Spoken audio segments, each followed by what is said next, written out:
Mesdames et messieurs, salut, c'est MD, votre frère, dans un nouveau numéro du temps de la vérité. Et je suis heureux de vous avoir de l'autre côté en train d'attendre votre émission que vous aimez tant. Et nous savons qu'aujourd'hui, il y a encore des vérités que nous allons écouter au travers de l'homme de Dieu.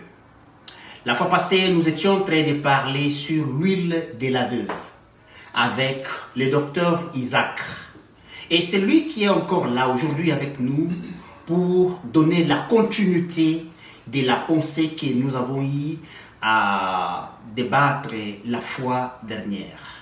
Je sais qu'il y a eu des questions que vous nous aviez dirigées, il y a eu des questions que vous nous avez faites, il y a aussi des questions que l'homme de Dieu va répondre et que vous n'avez pas encore faites parce qu'il y a toujours une continuité de la pensée de Dieu.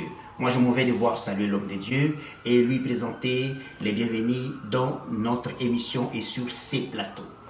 Bonjour, docteur Isaac. Bonjour, bien-aimé Diem. Nous sommes heureux de vous avoir encore aujourd'hui sur ce plateau aujourd'hui. Merci de m'avoir invité, merci. Ok, un mot pour ceux qui nous suivent, docteur. Que Dieu bénisse les enfants d'Abraham, le fils de Sarah, et nous sommes là rien que pour vous servir. Et nous croyons que sans la parole, personne ne serait enlevé. C'est grâce à la parole que va nous préparer afin de pouvoir aller au ciel. Voilà pourquoi Esther avait besoin de passer 6 mois avec de l'huile, avec des aromates, pour que sa beauté soit parfaite, afin qu'elle soit choisie parmi tant d'autres femmes qui étaient là. Alors il faudrait que cette préparation passe 12 mois, qui est égal à une année de la grâce, auquel le ministre de Dieu Égaï a la responsabilité de préparer l'épouse qui serait présentée auprès du Seigneur Jésus. Voilà pourquoi nous sommes là. Que Dieu bénisse abondamment. Merci beaucoup, docteur Isaac. Et je vous ai dit ici au début qu'il y a toujours des révélations et nous savons que nous sommes déjà heureux parce que l'homme de Dieu est là. Comme nous le disons toujours que dans cette émission, nous invitons les gens que nous savons et nous avons confiance que Dieu a déposé quelque chose pour les bénéfices de ses enfants. Et sans plus tarder, moi je m'en vais sur le vif du sujet. Docteur Isaac, la fois passée, nous avons parlé sur l'huile de la veuve. Et le docteur nous a expliqué que les 2 enfants qui devaient être amenés captifs à cause de la dette laissée par leur père signifiaient ou symbolisaient les 2 peuples que Jésus-Christ était venu pour donner le salut, c'est-à-dire Israël et nation, qui nous sommes. Et si les 2 enfants représentent 2 peuples, la femme qui donne naissance à ses enfants, cette veuve, qui est le sujet de notre rencontre aujourd'hui, elle représente qui? La femme, dans la pensée de Dieu, représente l'Église. Par rapport même à Ésaïe, la Bible dit que la terre sera appelée l'épouse. C'est sur la terre qui produit. Mais dans cette épouse-là, il y a 2 peuples à l'intérieur. Voilà pourquoi nous disons que dans la pensée de Dieu, quand on voit la femme, on parle de l'Église, selon la pensée du Seigneur Jésus. Mais si on veut s'atteler à ces 2 enfants-là, c'est presque... ça va nous prendre toute l'émission parce que vous allez remarquer que même dans la création, l'eau était ensemble, mais Dieu avait séparé les eaux d'en haut et les eaux d'en bas.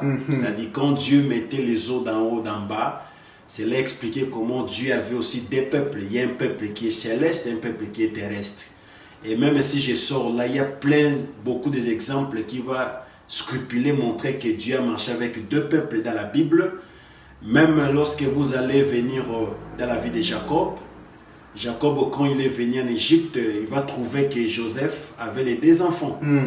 Mais il dira à Joseph que ses enfants, je les prends. L'autre là que tu peux donner naissance, ça va t'appartenir. Mais Joseph n'avait que 2 enfants. Oui. Qui vont expliquer seulement le 2 peuples. Oui. C'est-à-dire, en dehors de ces 2 enfants, Joseph n'a pas eu encore d'autres enfants. Oui. Et même au temps où Saoul avait besoin que David puisse marier sa fille, il demandera que David puisse apporter 100 prépices des Philistins. Mais David, comme était un homme fort puissant, il est allé tuer 200 Philistins, il a mené 200 prépices. Pour dire que David a combattu pour des femmes.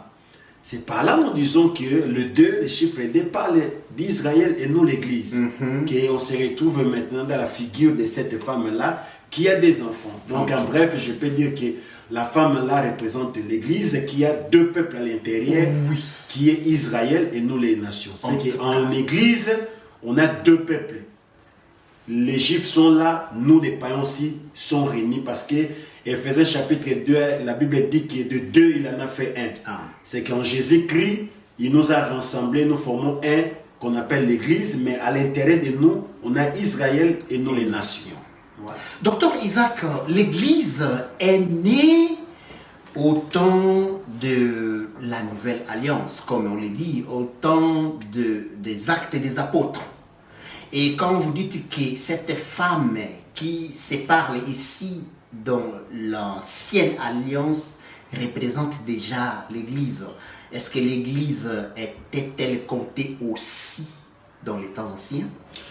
Oui, vous allez remarquer que Hébreux chapitre 10, la Bible dit que la loi ne représente pas, c'est l'ombre des biens à venir, mais ne représente pas l'exactitude des choses.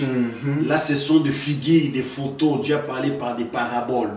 Mais en réalité, dans la pensée du Seigneur, il dit que l'Église est née dans l'Acte des Apôtres. Non, l'Acte des Apôtres, c'est la manifestation de l'Église. Mais l'Église est née à la croix de Golgotha.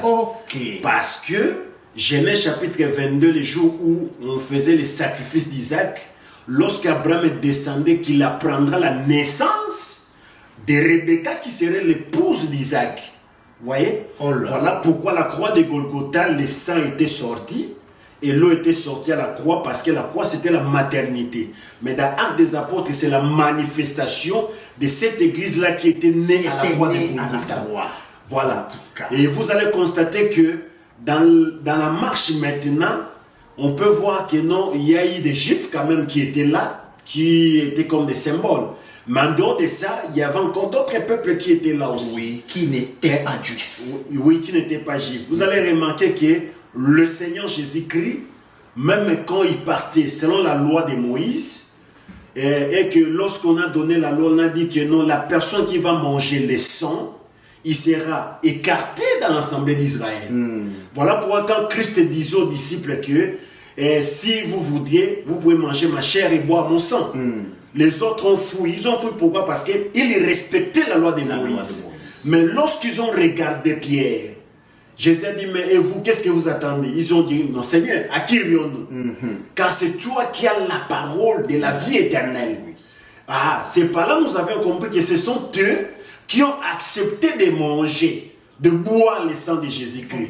Mais par rapport à Israël, ils ne sont pas comptés, mais ils sont comptés maintenant dans l'église du Seigneur. C'est que dans l'église, on a des Juifs qui ont accepté Jésus-Christ. Mais ceux-là qui n'ont pas accepté, ils sont un peu écartés. Voilà pourquoi Romains 11 explique qu'il y avait une partie d'Israël qui était tombée dans l'endurcissement, afin que la totalité des païens soit entrée. Voilà pourquoi nous formons nous devenons une seule personne dans le corps de Jésus-Christ. En tout cas. Et nous comprenons directement que la femme qui a donné naissance à ces 2 enfants qui devaient être amenés captifs à cause de la dette laissée par leur père, cette femme représentait l'Église. Que nous sommes où il y a 2 peuples, Israël et nous, nations, qui croyons en Jésus en ces jours. Et alors, docteur Isaac, l'huile devait être vendue par l'autorisation de l'homme de Dieu, et après quoi la femme devrait payer la dette. Pourquoi la recommandation de vendre l'huile? Oui, parce qu'il s'agissait des problèmes de la dette. Alors voilà pourquoi nous devons faire les démarches pour comprendre pourquoi l'homme de Dieu a indiqué l'huile, parce que l'huile c'était la seule solution pour payer la dette. À ce moment-là, parce que la femme, était incapable de payer sa dette. Oui. C'est par là que nous disons que la dette que la femme a contractée, ce n'est pas la femme qui a contracté la dette, mais c'était le mari. Mais le mari a laissé la dette à sa famille. Et ce mari-là, c'est expliqué Adam. Parce que c'est par la chute d'Adam que toute l'humanité, nous sommes tombés dans le péché. Oui. Nous sommes tombés dans le noir. Oui. Même ceux-là qui n'ont pas commis le péché semblable à celle d'Adam, même le bébé qui est né aujourd'hui, je le répète. Voilà pourquoi Romains chapitre 5, 12e verset parle que la mort a régné depuis Adam jusqu'à Moïse. C'est que durant tout ce temps-là, tout le monde était pécheur et tout le monde était lié de la mort. Vous voyez? Parce qu'un homme a péché et nous tous, nous sommes devenus péchés. Vous voyez? Mais c'est par un homme aussi, nous devons sortir de, de la malédiction ou bien du problème que le premier nous a induit. Oui. Voilà pourquoi, 1 Corinthiens chapitre 15, la Bible appelle Jésus-Christ comme étant le dernier Adam. Vous voyez? Donc vous dites les derniers Adam ou les seconds Adam? Le dernier Adam. Ok. Vous voyez? C'est que Jésus-Christ, en dehors de Jésus, il n'y aura pas un autre Adam qui viendra. Parce qu'il y a des gens qui prêchent, il y a un troisième Adam. Voilà pourquoi j'ai fait cette question Voilà. de savoir. Parce que quand vous dites les derniers, nous écoutons souvent de vous, prédicateurs, dire qu'il est les seconds Adam, second Adam, second Adam. Oui. Et s'il est second, il est aussi automatiquement le dernier. Le texte précise, il est le second et le dernier. C'est qu'en dehors de Jésus-Christ, il n'y aura pas un autre Adam qui viendra. Alors, si une personne veut devenir Adam, alors, le premier Adam, nous avions vu son mari était Ève, sa femme était Ève. Le dernier Adam, sa femme c'est l'Église. Alors toi, le troisième Adam, il faut nous présenter aussi ta femme. Ouais. Maintenant là, ce sont des philosophies, tu n'auras pas de place. Ouais. La Bible précise que Jésus est le dernier Adam. C'est que l'Adam là, pour faire sortir la femme, on a vu, il a passé par le sommeil et on a fait un petit chirurgie là pour que la femme sorte. Oui. Le véritable Adam aussi était couché là-bas sur la croix de Golgotha et l'eau et le sang étaient sortis pour que l'église sorte. Alors toi aussi, il faut nous montrer le démarche que tu as fait pour que la femme sorte en toi. Docteur, il y a quelqu'un là à la maison qui voudra peut-être avoir les bases que tu dis ici, c'est Jésus le dernier Adam. Oui, 1 Corinthiens chapitre 15, bien-aimé, tu peux lire pour les téléspectateurs parce que nous sommes faibles aux Écritures. Oui. C'est ça ce qui est important. Oui. Voilà pourquoi on n'aime pas parler au hasard, mais nous aimons plus parler selon la précision des Écritures. Oui. C'est ça ce qui est important. Oui. Voilà pourquoi vous allez comprendre que 1 Corinthiens chapitre 15. 1 Corinthiens chapitre 15. Vous pouvez commencer même par les 20e versets. Au verset 20e. 1 Corinthiens chapitre 15 au verset 20e, il est écrit ceci. Mais maintenant, Christ est ressuscité des morts. Il est les prémices de ceux qui sont morts. Car puisque la mort est venue par un homme, c'est aussi par un homme qu'est venue la résurrection des morts. Et comme tous meurent en Adam, de même aussi tous revivront en Christ. Ok. Mais chacun en son rang. Ok. Là, ça nous explique un autre problème, mais prenez le verset 45. Au verset 45e, il est écrit ceci.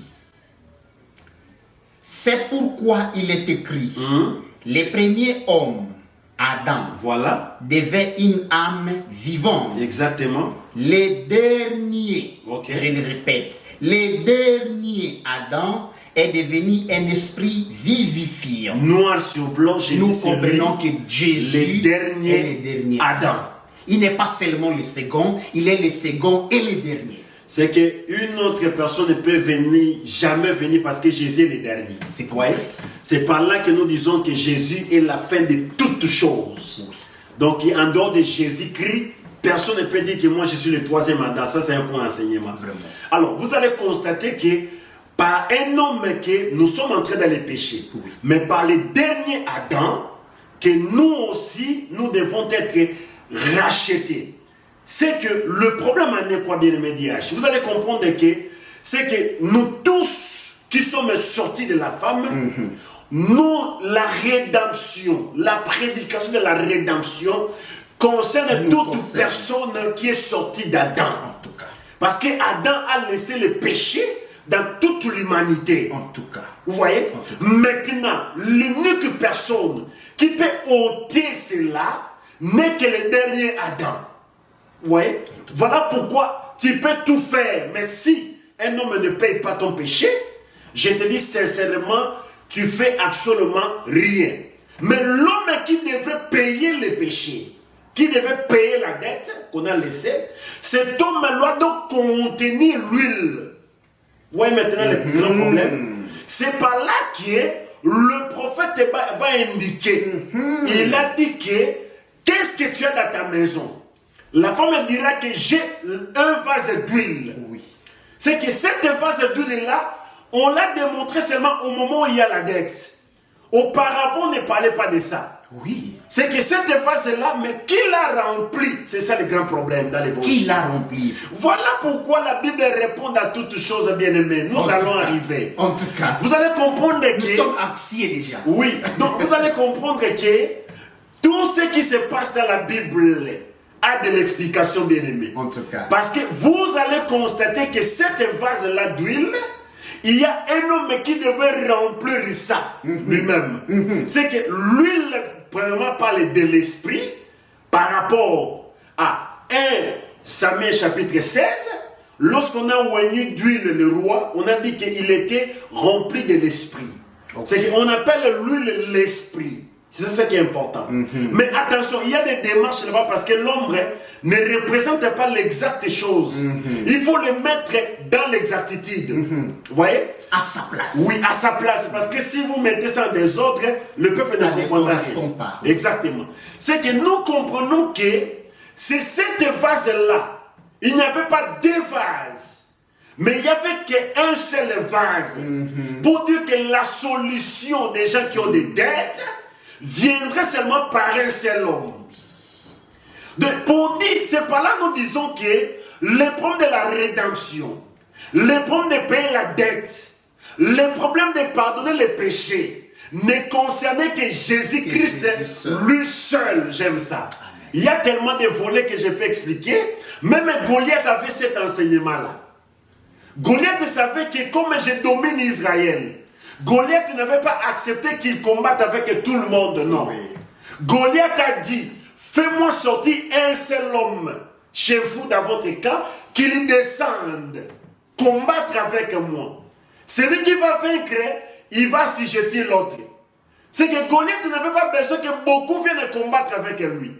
Voilà pourquoi le véritable homme qui est descendu, oh j'aime ça, qui est descendu du ciel, pour combattre Goliath, c'était Jésus-Christ. Vraiment. Vous voyez? Mais tu remarquais qu'avant que David vaille là-bas pour combattre, il y avait ses frères qui étaient là. Vous voyez? Ses frères étaient là, mais David, pourquoi toi tu es venu? Parce que c'était lui qui avait une pensée de l'éternité en lui. Vous voyez? Mais si on regarde par rapport à sa naissance, c'est David là. Tu remarquais que David prend des positions de 7e, de 8e, je n'ai pas le temps d'expliquer de 7e, de 8e, mais comprenez que la personne par rapport à sa naissance, il est le 8e aussi. Vous allez constater que là-bas, quand il va se présenter, au jour de la bataille, il viendra comme le 4e. Parce que les 3 frères étaient là déjà avant. C'est que, disant que les 3 frères qui étaient là incapables, c'est le temps de la loi, les prophètes et les psaumes. Alléluia. Qui ne peut jamais délivrer le peuple. C'est que l'homme qui est venu le 4e, c'est l'homme de 8e. Vous voyez? C'est que l'homme de 8e, le chiffre 8, c'est le chiffre de l'éternité. C'est que ne peut vaincre Satan à la croix de Golgotha, c'est l'homme qui est sorti de l'éternité. Ce n'est pas l'homme de la création physique, mais l'homme qui est sorti de l'éternité qui va donner la victoire pour le peuple d'Israël. C'est que la bataille de la croix concernait une seule personne. Exactement avec ce qui se passe ici. Ici, il y avait seulement un seul vase qui peut payer les péchés de tout le monde. En tout cas. C'est ça la grande question qu'on peut se poser. C'est que tous les vases qui peuvent entrer là-bas, il n'y avait pas de l'esprit en eux. Mais il y avait seulement un seul vase qui contenait le tout en eux. C'est que c'est par là que nous disons, la vase qu'on appelle là la vase c'est le corps d'un homme. La vase c'est l'instrument que Dieu utilise. Parce que dès Corinthiens chapitre 4, il nous dit que nous portons ces trésors dans des vases de terre. Parler de la vase, c'est parler du corps humain. Jésus, pour venir sauver l'humanité, il doit porter un corps. Bien que portant le corps, il avait la plénitude de la divinité en lui. Vous voyez? C'est ça l'esprit. C'est ça l'esprit, c'est ça l'huile. C'est-à-dire, Jésus-Christ en lui, il avait la plénitude de la divinité. C'est que l'homme qui peut nous faire sortir de la dette doit avoir la plénitude. Oh, j'aime ça. Voilà pourquoi vous allez remarquer que tous les prophètes qui ont prophétisé dans la Bible, ils avaient que l'esprit de Christ en eux. J'aime ça. C'est qu'ils avaient l'esprit de Christ en eux. Mais la totalité était en Jésus-Christ. Vous voyez? Voilà pourquoi quand on va voir Jésus-Christ, on dira que dit-on que je suis moi le fils de l'homme? On a dit que tu es Jean-Baptiste, tu es Élie, tu es l'un des prophètes. Oh, je n'explique pas parce qu'il y a tellement d'enseignements là-bas à l'intérieur. C'est qu'on voyait Jean-Baptiste dans Jésus, on voyait Élie dans Jésus. C'est qu'en réalité, mais pourquoi on commence par Jean-Baptiste? Pourquoi on commence par Jean-Baptiste? Et pourtant, Jean-Baptiste était lui le dernier prophète. Oui, c'est ça, c'est que nous connaissons. Jean-Baptiste est le dernier prophète, mais quand on compare Jésus au prophète, on commence par Jean-Baptiste. Après Jean-Baptiste, on présente Jésus comme Élie. Mais pourquoi ces choses-là? On n'a pas le temps parce que la télé c'est le temps. Oui. Mais vous allez comprendre que si Jean-Baptiste est le dernier prophète, on compare Jésus au dernier pour dire que Jésus-Christ, c'est l'homme qui est Job cherché. Parce que Job a dit que même si ma peau serait détruite, mais je sais que mon Rédempteur s'élèvera le dernier. C'est que quand il vient le dernier, c'est pour donner la rédemption au peuple du Seigneur. Okay. Voilà pourquoi il est comparé à Jean-Baptiste comme le dernier. Okay. Vous voyez? Okay. C'est que même si la mort peut être là, mais le dernier est capable de doter la mort dans la vie des gens. Okay. Voilà pourquoi tu vas constater que en Jésus-Christ bien-aimé, Jésus-Christ, lui, il avait la plénitude de la divinité. Je me pose la question, mais pourquoi dans la montagne de la transfiguration, Élie n'était pas devenu comme le soleil? Mais Élie et Moïse étaient là seulement, bien qu'ils étaient transfigurés, il y avait la lumière, mais le soleil était que dans le visage de Jésus-Christ. Vous voyez? C'est que les prophètes aussi étaient des lumières. Mais la grande lumière était Jésus-Christ. Pour dire que la plénitude était en Jésus-Christ. Mais tandis que Élie et Moïse étaient aussi des lumières. Parce que la Bible dit dans Jean 5 que Jean était la lampe. C'est que Jean comme un prophète c'est une lampe qui donne la lumière. Mais la grande lumière, c'est Jésus-Christ. Vous voyez? Mais là-bas aussi, on va confirmer. Oh, j'aime la parole. J'aime notre évangile. Parce que, et puis je bénis Dieu parce que Dieu m'a introduit dans cet évangile. Vraiment. Tu vas remarquer que lorsque la voix est sortie, la voix n'a pas témoigné Élie. La voix n'a pas témoigné Élisée. Il n'a pas témoigné Moïse. Mais a témoigné Jésus. Celui-ci est mon fils à qui j'ai mis toute mon affection. Oh Seigneur. On n'a pas mis l'affection, mais toute l'affection était dans cet homme-là. Mais qu'est-ce que Dieu voudrait parler de l'affection, de toute l'affection? Vous allez remarquer Romains chapitre 8, verset 6. La Bible dit que l'affection de la chair amène la mort, mais l'affection de l'esprit amène la vie et la paix. Hein? C'est que autrement par là, disant qu'en lui il y avait toute l'affection, Dieu voudrait dire seulement qu'en Jésus, il avait le pouvoir de la vie et le pouvoir de la mort. Vous voyez? C'est ça, 1 Samuel chapitre 2, verset 6. Que Dieu avait le pouvoir de la vie et le pouvoir de la mort. C'est par là que nous comprenons que quand on dit qu'en lui on a toute l'affection, c'est qu'il faut comprendre que Jésus-Christ, même si vous pouvez le tuer, il a le pouvoir de la mort et de la résurrection. Voilà pourquoi il a dit que je donne ma vie et je le reprends. C'est que personne ne peut tuer Jésus. C'est que lui-même a donné sa vie et lui-même le reprend parce qu'il est capable. Il a la clé de la vie et de la mort. C'est cet homme-là que nous voyons. C'est Judas qui l'a vendu. Oui, nous allons arriver là-bas, bien-aimé. Vous allez constater que Judas n'était que la main que l'Éternel a utilisée, bien-aimé. Je vais parler dans des folies, mais Judas était la main que l'Éternel a utilisée. Mais en réalité, quand on rentre dans Zacharie 11, tu remarqueras que lui-même s'est vendu dans les 30 pièces. Mais la réalité des choses, Dieu a utilisé Judas pour vendre. Je vais arriver par rapport au vase.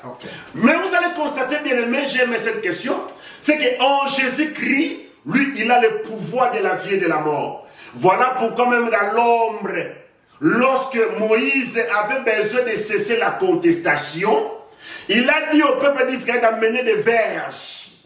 Les verges qui viendront là-bas, on va les mettre dans la tente d'assignation. Et c'est cette verge-là, la verge qui va fleurir. C'est que c'est une verge qui a vaincu la mort. Oui. C'est cette verge-là qui va aller maintenant là-bas dans les témoignages, dans les retraités. J'aime ça. Tu remarques que quand on a coupé tous les verges, les bois, on l'a présenté là-bas dans les tabernacles. C'est que couper le bois, c'est parler de la mort. Oui. Mais pendant là où il y avait toutes les verges, il n'y avait que la verge d'Aaron qui avait fleuri. C'est que la verge d'Aaron avait le pouvoir de la mort et de la vie. C'est que cette verge-là expliquait Jésus-Christ qui est puissant par rapport aux autres verges. Et c'est cet homme-là qui va aller là-bas dans les lieux très saints. Il va rester là-bas. Et vous allez constater que lorsqu'il va là-bas au ciel, mais dans les lieux très saints, la rideau qui était là, qui séparait, il y avait des chérubins. Vous voyez? C'est que pour entrer là-bas, les chérubins empêchaient. Oh, les chérubins empêchaient quoi? Les chérubins empêchaient qu'on ne puisse pas toucher l'arbre de vie. Vous voyez? C'est que la verge qui entre là-bas, qui a la vie, explique Jésus-Christ qui est là-bas au ciel, qui est en train de faire l'intercession pour nous autres. En tout cas. Oui. Mais remarquez, lui le seul avait la plénitude de la divinité. Voilà pourquoi Jean témoignera. Il dira qu'en Jésus, nous avons l'esprit avec mesure. Mais lui, dans Jean chapitre 3, il a dit que lui, il a reçu l'esprit sans mesure. C'est par là nous disons qu'il y a de faux enseignements qui passent. Lorsque Abraham distribuait ses biens, ses dons, il a fait les dons aux concubines, mais il a pris tout l'héritage, il a donné ça à Isaac. C'est comme ça que la Bible a parlé. C'est que donner les dons, cela expliquait comment, cela ne veut pas dire que Dieu a donné les dons aux églises, des fausses églises comme ça, qu'ils vont commencer à faire des miracles. Non, moi je ne crois pas à cette confession-là. Mais lorsque Dieu distribuait un peu, les dons aux concubines, mais l'héritage, il donne ça à Isaac, Dieu voudrait expliquer seulement que dans les prophètes, Dieu leur donnait l'esprit avec mesure, mais la totalité était en Jésus-Christ. Oui, bien aimé. C'est que par là, nous disons que l'homme qui peut payer le péché, la dette qu'on avait, il doit avoir l'esprit sans mesure, Jésus-Christ. C'est lui cette vache-là que nous sommes en train de parler. Voilà. C'est par là que nous disons, bien-aimé, vous allez constater que cette vase-là qui était là, c'est la vase qui doit être élevée pour se déverser dans les autres. Luc chapitre 7. Pourquoi si là-bas on parle de la dette doit être payée, n'est-ce pas? Oui. C'est par là que nous disons que Psaume chapitre 49, verset 9, la Bible dit qu'on oublie, qu'on renonce, parce que le rachat de leur vie n'arrivera pas. Ça, parce que ça, oui, Psaume chapitre 49. Psaume chapitre 49 au verset 9, je crois, oui. Psaume 49, verset 9. Vous pouvez lire avec nous à la maison. Et moi, j'ai lu. Commencez par le 8e verset à 9. Psaume 49. Au verset 8e, il est écrit ceci. Ils ne peuvent se racheter l'un l'autre, ni donner à Dieu le prix du rachat. Ok. Le verset 9e, il est écrit ceci.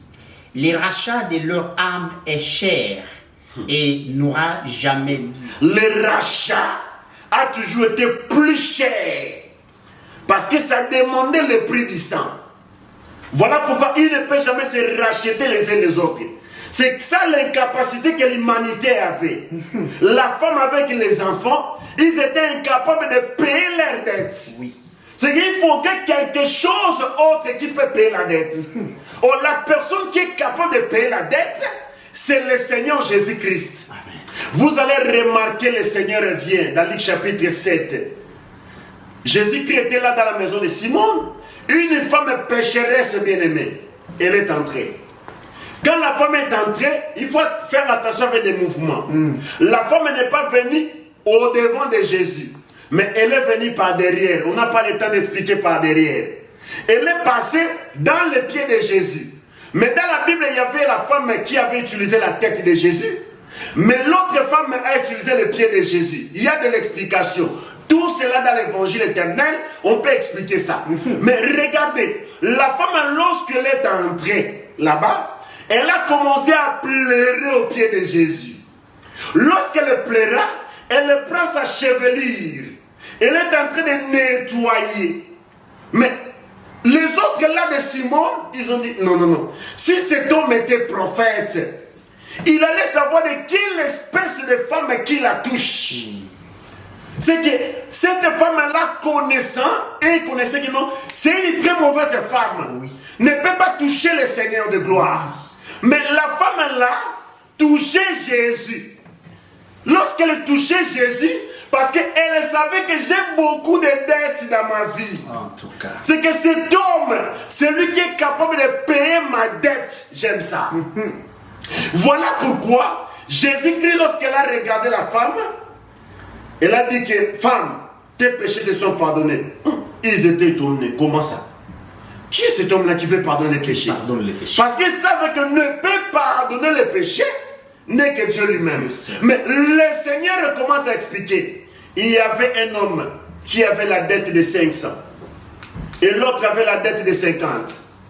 Mais tout à coup, l'homme est venu, il a dit que non, toi qui as la dette de 500, je te pardonne. Ne paye pas. Mais il a regardé, mais l'autre qui n'a que la dette de 50, mais ne veut pas pardonner les autres. Ne veut pas faire la rémission de ces dettes-là. Il a dit maintenant à Simon, regarde, entre ces deux personnes, qui va aimer le Seigneur plus? Il a répondu, la personne qu'on a pardonné plus. Celui qui devait beaucoup. Oh Seigneur, Jésus a regardé cette femme, il a dit, tu as bien jugé, mais regarde cette femme, elle avait beaucoup de dettes, mais je lui ai pardonné, que tes péchés te sont pardonnés. C'est par là nous comprenons que la femme qui avait beaucoup de péchés, cela représentait nous les nations. Mais la femme qui avait peu de péchés représentait Israël. Pourquoi? Parce que la loi était comme les gardiens d'Israël. C'est que Israël ne pouvait jamais déborder parce que la loi leur interdisait aussi. Mais tandis que nous les païens, on n'avait rien qui pouvait nous interdire. Voilà pourquoi on avait accumulé beaucoup de péchés. C'est que lorsque le Seigneur pardonne, il nous a pardonné plus. Nous les païens. C'est que par là, lorsque nous sommes pardonnés plus, nous devons aussi aimer le Seigneur plus. Voyez? C'est qu'à ce moment que nous parlons, l'église actuelle doit aimer Jésus plus qu'Israël. Parce que Dieu nous a pardonné nos grandes fautes, nos grands péchés. Il n'y a que lui seul qui a payé la dette de nos vies. Docteur Isaac, et c'est pour là la raison de trouver cette portion de la parole qui dit que notre justice doit être plus grande que celle des pharisiens. C'est une fonction, c'est une fonction aussi de l'écriture, Oui. parce que nous devons dépasser aussi ces gens-là qui étaient liés à la loi de Moïse. C'est Moïse. C'est que nous maintenant, à ce moment, nous disons, Dieu n'a pas regardé la grandeur de nos fautes, Oui. la grandeur de nos péchés, tout ce que nous avons fait. Je vous dis que ce que nous avions fait, si nous étions dans la loi, on ne peut jamais exister. En tout cas. On ne pouvait jamais vivre. Mais un homme nous a pardonné beaucoup. Voilà pourquoi nous devons aussi aimer le Seigneur plus que toute autre chose dans le monde. Tout à fait. Parce que Dieu nous a pardonné beaucoup. Tout à fait. On n'avait rien qui pouvait nous arrêter. C'est que par là, nous disons que l'unique homme qui peut payer la dette était Jésus-Christ. Jésus. Voilà pourquoi le prophète avait dit qu'il faut qu'on fasse la vente. Voilà pourquoi Dieu va utiliser Judas pour vendre le Seigneur Jésus-Christ. Ok. Ouais. C'est que Judas, c'est aussi la vase. Mais la vase de Judas avait pour la mission de vendre le Seigneur. Ok. Voilà pourquoi la Bible dit que Dieu a fait des vases d'honneur. Il a fait aussi des vases de colère de la perdition. C'est que Dieu ne peut pas confier la mission de la vente du Seigneur Jésus-Christ à Pierre, non. Oui. Dieu ne peut pas confier cette mission-là à Jean. Voilà pourquoi même Pierre peut faire les erreurs. Le Seigneur reprochait Pierre. Mais pourquoi dans la Bible, Dieu n'a jamais reproché Judas? Parce que Judas était un démon. Et bien au contraire, il l'encourageait. Il a dit, mon ami, fais ce que tu as à faire. Exactement. Parce que Dieu savait que ne peut faire cette mission-là n'est que le démon qui peut vendre le Seigneur Jésus. Mais Pierre ne peut pas vendre le Seigneur Jésus-Christ. Attention, il y a tellement trop de broderies qu'on peut broder. Lorsque Pierre disait que non, Seigneur, qu'il ne t'arrive pas, que tu ne meurs pas. Là, Pierre aussi empêchait le salut de nous autres. Voilà pourquoi le Seigneur, s'il était venu sur la terre, il était venu pour mourir à cause du péché. Mais en lui empêchant, c'est que Pierre aussi empêchait la rédemption de nous autres. Le salut des nations. Exactement. Mais malgré toutes ces choses-là, Pierre n'était pas comme Judas. Oui.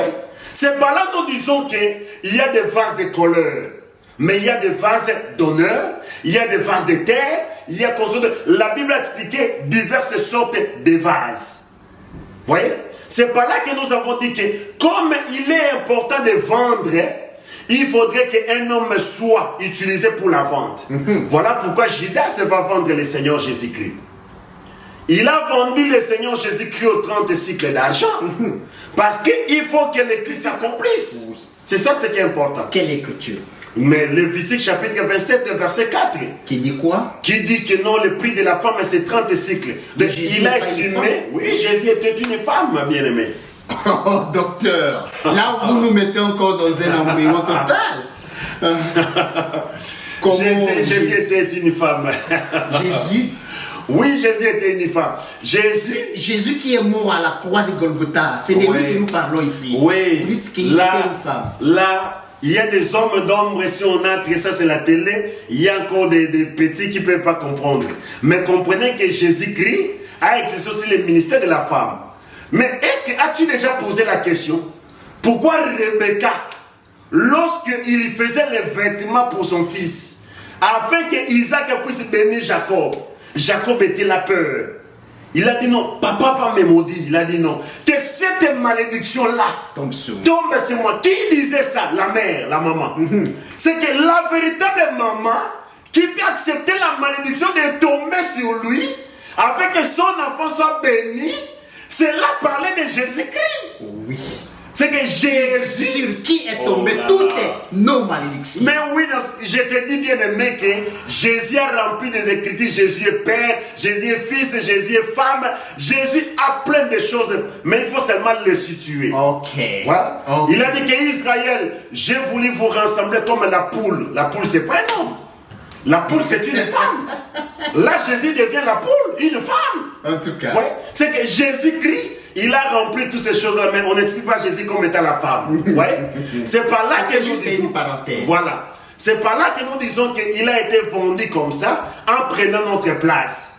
C'est que le Il a été vendu à un prix qui revenait à la vente d'une femme. D'une femme, parce que ça c'était le prix estimé à la femme par rapport à Lévitique 27 et 4. Nous reviendrons là-dessus. Oui, c'est très important. En tout cas. Mais lorsqu'on a vendu ça, c'était pour l'intérêt, afin de pouvoir les étrangers de bénéficier de la part. Okay. Parce que c'est par ce prix-là qu'on va acheter les champs du potier, on va enterrer tous les étrangers. C'est par là que nous avons fait aussi l'action d'entrer dans ce territoire-là d'Israël, grâce à cette vente-là.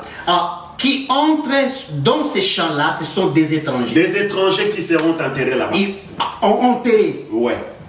Ok. Il doit être enterré là-bas parce que... C'est-à-dire qu'ils n'entrent pas vivants. Non, il faut aller comme un homme mort. C'est ça, qui est important. Et quel est le bénéfice?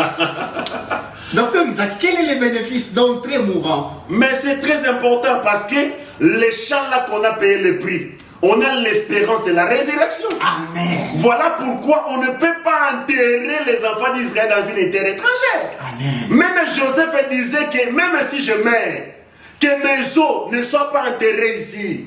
Amenez mes os dans ma terre là-bas parce qu'il y avait un champ qu'Abraham avait acheté par le prix d'argent. Et ces champs-là, les champs-là de Macpéla, là-bas, il y avait l'espérance de la résurrection. C'est que lorsque tu es enterré en Égypte, tu es perdu. Mais un enfant de Dieu doit être enterré dans la parole. Parce que la vie d'un homme de Dieu, lorsque tu es enterré dans un champ que le Seigneur a déversé le sang, qui est sa vie, c'est que le Seigneur n'a pas donné le prix pour enfin. Parce qu'il sait que tous les gens là qui sont enterrés, ils ont la promesse de la résurrection. Voilà pourquoi on ne peut pas être enterré partout. Amen. Voilà pourquoi tu vas remarquer que la vase d'huile avait l'importance de payer la dette de cette femme-là. Mais, attention bien-aimés, vous allez constater que par rapport au questionnaire que les bien-aimés veulent poser, vous allez comprendre dans la pensée du Seigneur, l'unique vase qui est la solution de nous tous, c'est Jésus. C'est que Jésus ne se fatiguera jamais dans nos problèmes, parce que Jésus-Christ, c'est lui, il finira à répondre dans la vie de chacun de nous. Et je donne un conseil bien-aimé. Comme la vase se déverse dans d'autres vases, c'est comme ça Romains chapitre 12, où la Bible dit que Dieu répond des mesures de la foi de chacun. C'est ça, Éphésiens chapitre 4. Dieu répand la grâce. C'est que n'envie pas la grâce de l'autre, n'envie pas sa manière de vivre. C'est Dieu qui est en train de combler chacun de nous jusqu'au dernier vase. Et nous disons aussi par la révélation que la vase d'huile cessera de se répandre jusqu'à ce que le dernier vase va recevoir l'huile. C'est que le salut, l'enlèvement, viendra jusqu'à ce que le dernier recevra le Saint-Esprit, qu'il y aura la fin de la marche de l'Église sur la terre. Mais regardez, on devrait maintenant prendre cette vase-là, l'élever. Voilà pourquoi le Seigneur disait que quand je serai levé, vous saurez de quoi je suis capable. C'est que dans la vie d'un homme de Dieu, dans la vie d'un enfant de Dieu, élève Jésus-Christ. Parce que quand Jésus est élevé, il y a des miracles qui s'opèrent, je vous dis. Tu vas remarquer même dans nombre, on a dit que lorsque l'arche s'est levée, c'est pour que les ennemis soient dispersés. Ouais? Voilà pourquoi, lorsque Dieu s'élève dans la vie d'une personne, en tout cas, il calme le tout. Lorsque Jésus était endormi dans la barque, il faudrait relever Jésus-Christ. Lorsque Jésus se réveille, lorsqu'il est là, il doit calmer la tempête. Même s'il y a des choses qui vous frappent, des difficultés, des problèmes, et dire, lorsque Jésus est élevé dans vos vies, sachez qu'il amènera la solution. Voilà pourquoi on doit élever cette vase-là. Et dans la maison de Rahab la prostituée, on ne cache pas les espions en bas, mais on place les espions là en haut. C'est que la bonne église, le Seigneur, la parole doit être élevée au-dessus de toutes choses. Lorsque vous entrez dans une église où la parole n'est pas élevée, comprenez que ça, ce sont des rituels des hommes. Voyez? Là, le Seigneur, même pour Jésus, puisse donner le pain à ses disciples. Il a élevé le pain, il a brisé. Voyez? C'est que la bonne église, Jésus doit être au-dessus de toutes choses. C'est ça ce qui est important et on continue notre marche. Amen.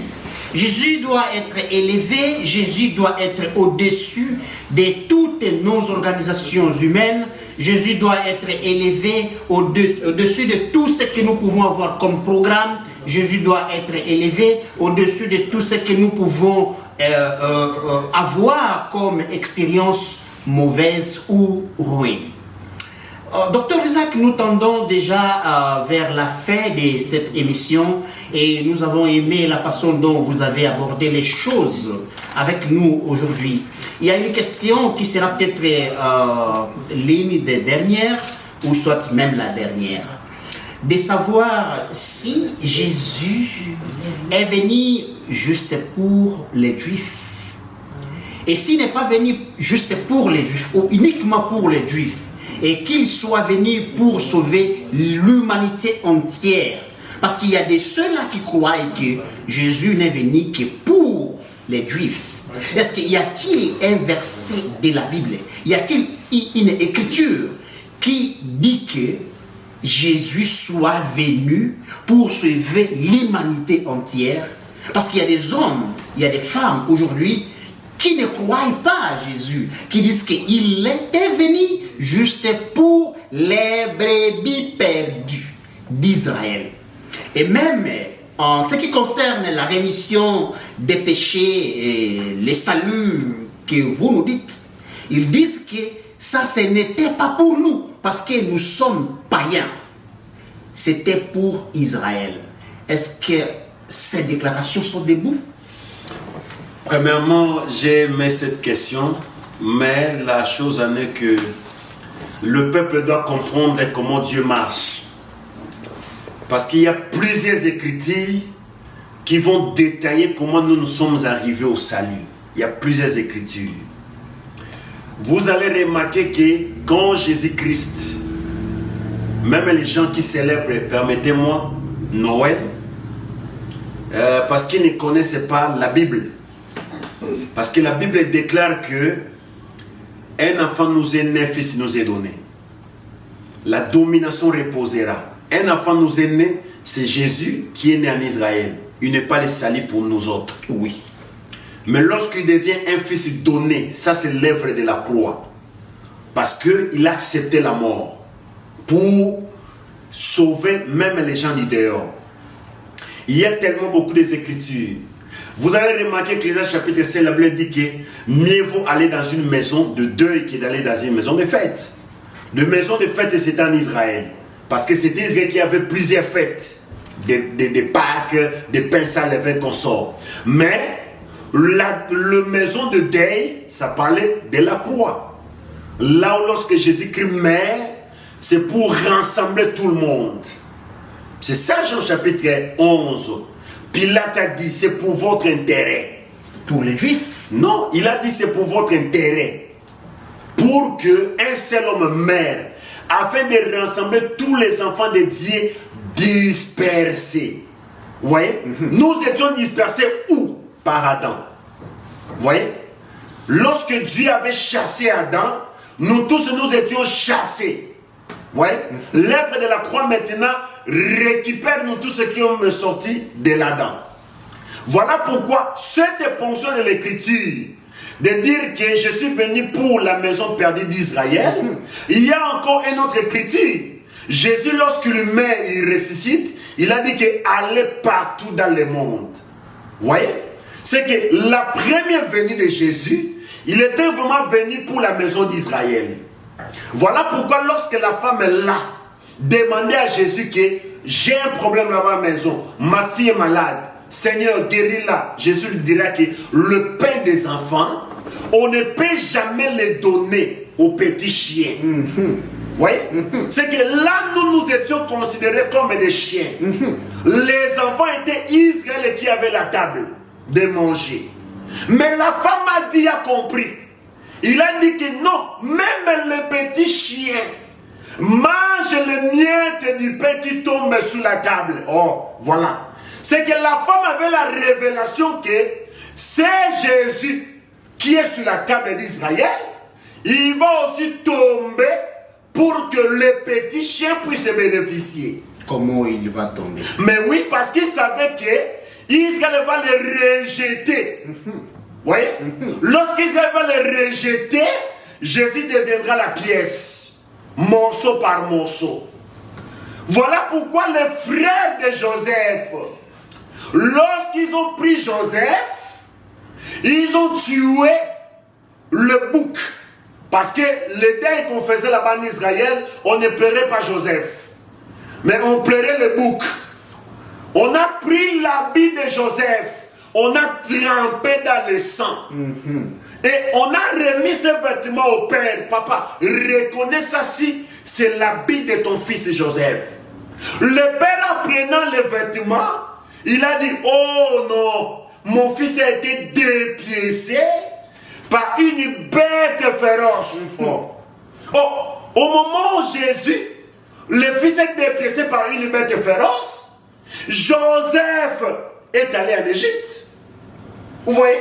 Cela expliquait que la bête féroce qui a dépouillé Jésus, qui a dépiécé Jésus, c'était la loi. Ok. Voilà. Parce que la loi, c'est aussi une bête féroce qui a déchiré Jésus à la croix de Golgotha. C'est par là, la Bible dit que ce n'est pas nous, ils ont dit à Jésus, mais c'est ta loi. C'est qu'on a tué Jésus par rapport à sa loi. Voyez? Et en dehors de Jésus, de la loi qui est les bêtes féroces, il y a encore d'autres bêtes féroces qui est la Rome. Ok. Voilà pourquoi les Roms aussi ont tué Jésus. C'est que Jésus a été tué par deux bêtes qu'on appelle la Rome et la loi. Vous voyez? C'est par là, lorsqu'on l'a tué, Jésus est allé où? En Égypte. Prendre qui? La femme étrangère. C'est que pour dire que Jésus n'était pas venu seulement pour Israël, mais il serait bénéfique pour nous au moment de la mort. Vous dites qui était allé en Égypte, c'était c'est Jésus ou c'était Joseph? C'est Joseph qui est allé en Égypte. C'est Joseph, pendant que le père l'a pleuré. On est en train de pleurer le corps. Oui. On est en train de pleurer le bouc. Vous voyez? On a tué le bouc, pourquoi? Parce que le proverbe dit que le bouc c'est pour acheter les champs. Voilà pourquoi Joseph est allé épouser la femme étrangère, qui est aussi un autre champ. Donc voilà. La femme étrangère pour Joseph, c'était un champ. Un champ qu'il est en train d'acheter. Ok. Voilà pourquoi Israël là-bas sont dans les plaies. Mais en réalité, nous autres, nous sommes dans la joie parce qu'on a Joseph chez nous aujourd'hui. En tout cas. C'est par là que nous disons que Jésus-Christ, il était le salut de plusieurs. Parce que les prophètes déjà parlaient des mouvements de Jésus. On a vu Joseph. On a dit que ce Joseph serait le rejeton d'un arbre fertile, mais qui va traverser le mirail. Ça, c'est Genèse chapitre 49. Mais c'est que quand on a parlé que c'est un arbre fertile, cela explique quoi? Ça explique que Joseph sera coupé. Ouais? Oui. Un homme, Jésus a dit que si moi le bois vert, on me fait comme ça. C'est que Jésus était le bois coupé qui doit traverser le mur. Pourquoi il doit traverser le mur? Parce qu'il y avait une mur de séparation qui est la loi qui nous sépare avec Israël, afin de nous réunir, de devenir un seul homme. C'est que Jésus-Christ n'était pas venu seulement pour Israël, mais il était venu premièrement pour sauver aussi Israël. Mais dans le plan du Seigneur, nous avions eu part parce que la mort de Jésus nous a fait entrer dans le plan du Seigneur. En tout cas, merci beaucoup, docteur Isaac. Je crois que vos attentes ont été étanchées et certaines préoccupations que vous avez eues et les questions que vous avez eu à cœur, soit à présenter, ont trouvé leur réponse pendant que l'homme de Dieu était ici en train de donner l'explication de ces choses. Nous sommes arrivés à la fin de notre émission. On avait parlé aujourd'hui sur la continuité de l'huile de la veuve que nous avons commencé la fois dernière avec le docteur Isaac. Et il a démontré la nécessité de la vente qui devait intervenir sur l'huile multipliée, sur les vases qui avaient reçu l'huile venant de l'unique vase qui contenait cette huile. Et cet unique vase, c'est Jésus, comme le docteur nous l'a expliqué. Et nous autres, nous faisons donc part de cette bénédiction qui vient de ces vases qui contient toute la divinité et toute la plénitude. Mais pour ce faire, les vases qui contiennent l'huile doivent être élevés, doivent se soulever pour se déverser dans d'autres vases.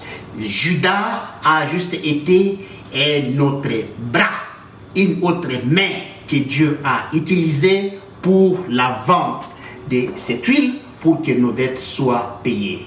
Un mot de la fin, docteur Isaac, pour ceux qui nous suivent. Oui, la promesse n'était que on va ramasser toutes les vases. Voilà pourquoi si nous sommes entrés, parce que on a subi aussi l'appel pour venir dans la maison. Et tu vas remarquer que dans les livres des Actes chapitre 2, lorsque Pierre il expliquait ces mouvements-là, il a dit que répentez-vous, soyez baptisés au nom de Jésus, vous obtiendrez le pardon du péché.